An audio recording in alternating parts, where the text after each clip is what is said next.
July 4th, 1944, 4:30 a.m. Under cover of night, 4 American planes of VFN-76, one of the U.S. Navy's first night fighter squadrons, make their way to the island of Chichijima in the Pacific. The 4 Grumman F-6F Hellcats are radar-equipped, a new technology that uses radio waves to detect and track other aircraft in total darkness. Their instrument panels glow in dim red light to preserve night vision. 21-year-old Buck Dungan flies element lead. The Hellcat was such a stable machine, we all fell in love with it.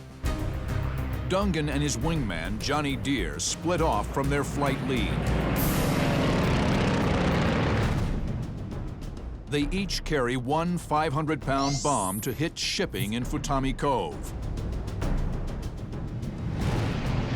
The drone of the Hellcat's Pratt & Whitney engines is heard for miles around, alerting the Japanese to the specter of an American attack.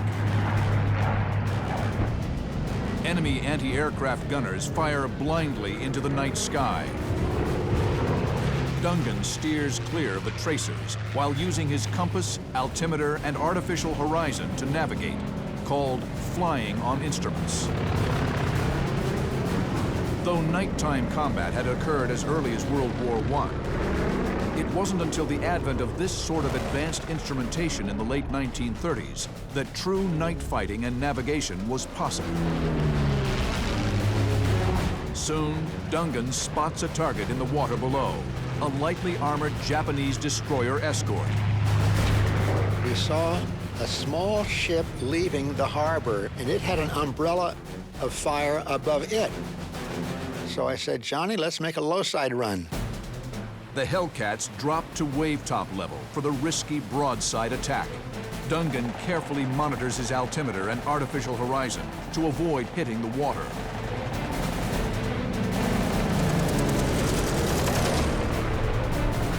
The gunners on board the Japanese destroyer have no idea where the night fighters are coming from. Dungan unleashes a torrent of .50 caliber ammunition at the ship. A .50 caliber slug is as big around as your thumb, and about as long too. At 2,400 rounds per minute from 6 guns meeting at one place, it's going to knock holes in just about anything. To preserve night vision, the Hellcats don't use tracers. Even without the tracers, you have a great flash, but you don't look at it. You keep your eyesight way ahead, away from light.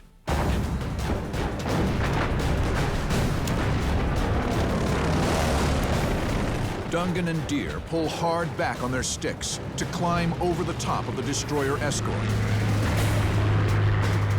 I said, Johnny, the upstairs is open for us. They're inviting us in. And so we made a high-side run. Below them, the ship's gunners still have no idea where the Americans are. The Japanese begin firing low, out over the water. Dungan and Deere rake the deck, firing down the smokestack directly into the engines. Flames erupt and smoke belches from the wounded ship. It is dead in the water. The Hellcats turn their attention to the island itself. They split up, each patrolling his own sector of sky.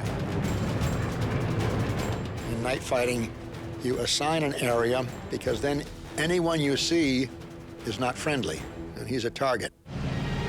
Suddenly, a shadow passes overhead. It's a Japanese Navy Zero equipped with amphibious floats. Undetected, Dungan closes on his enemy's 6 o'clock. I knew the fuel was carried in the float, so I aimed on the strut between the float and the cockpit and just touched the trigger, just one little. The Zero bursts into flame and plummets.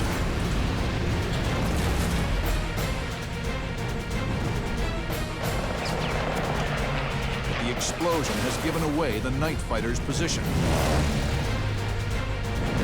Suddenly, tracers rip through the night sky.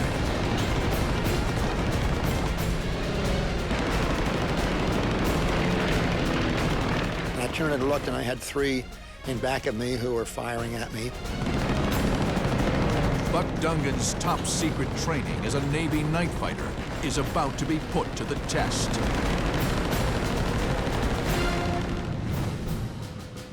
In 1943, Buck Dungan joined the U.S. Navy's night fighter program, codenamed Project Affirm, based at Quonset Point in Rhode Island.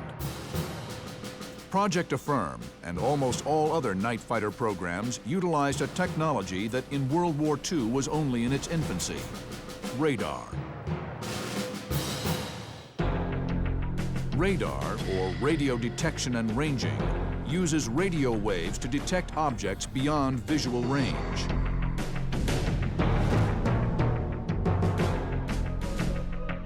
Radio energy is transmitted from an antenna.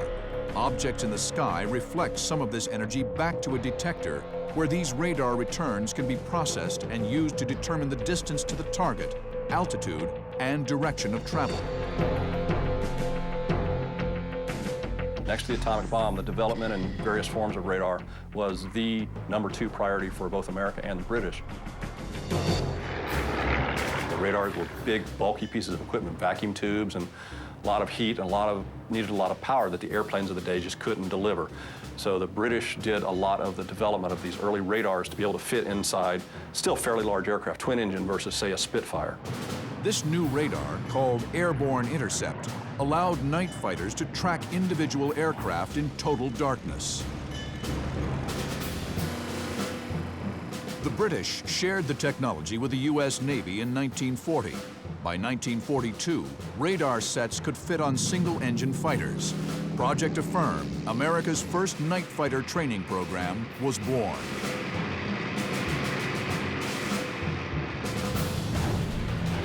Now, Project Affirm night fighter Buck Dungan is in the crosshairs of 3 Japanese roofs.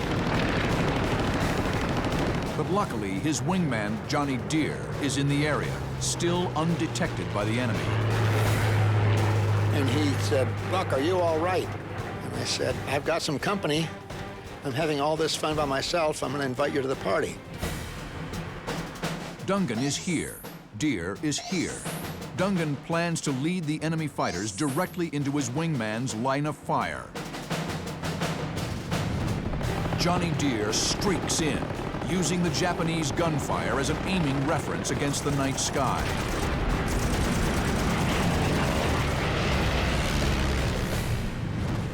Deere has claimed 2 of the roofs, but there's still 1 left behind Dungan.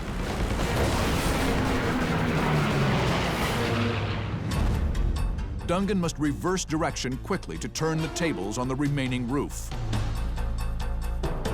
I made a real fast, kill your speed turn, you know, up like that, and pulled around and came in on the fella down here.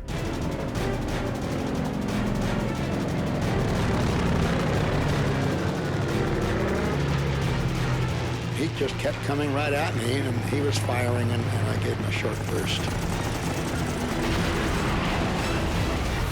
And he blew up.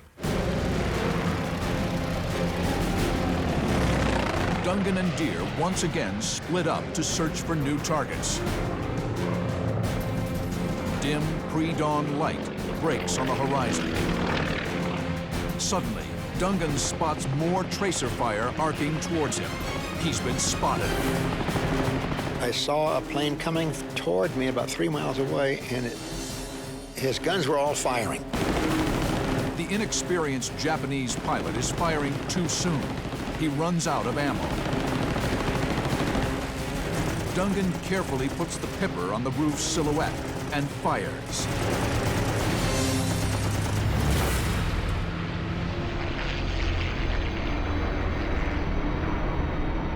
He's made quick work of his opponent.